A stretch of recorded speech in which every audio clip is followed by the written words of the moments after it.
Hi, I'm Lauren with the Advising and Transfer Services Office.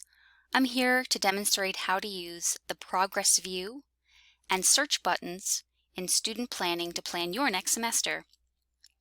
After you've logged into student planning and clicked Go to My Progress, that will bring you to the Progress View that you see here. This page includes an at-a-glance snapshot of your program,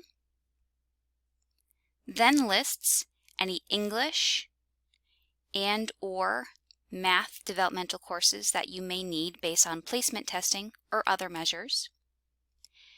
And below that are the other courses you need to earn your degree.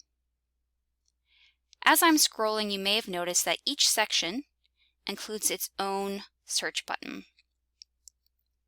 These search buttons are what we'll use now to view the course options that can be taken to satisfy a particular section.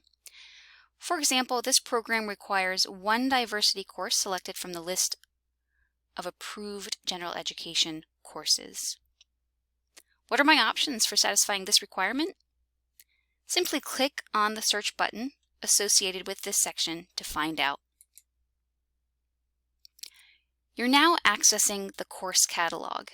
And as you can see at the top here, the following results match requirement: one diversity course selected from the list of approved general education courses. So everything listed below would do the trick.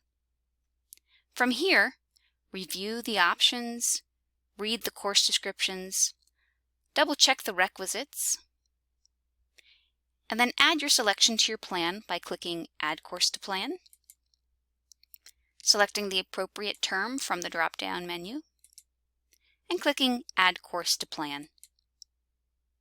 Continue this process using the Progress View and search buttons in student planning to plan your next semester.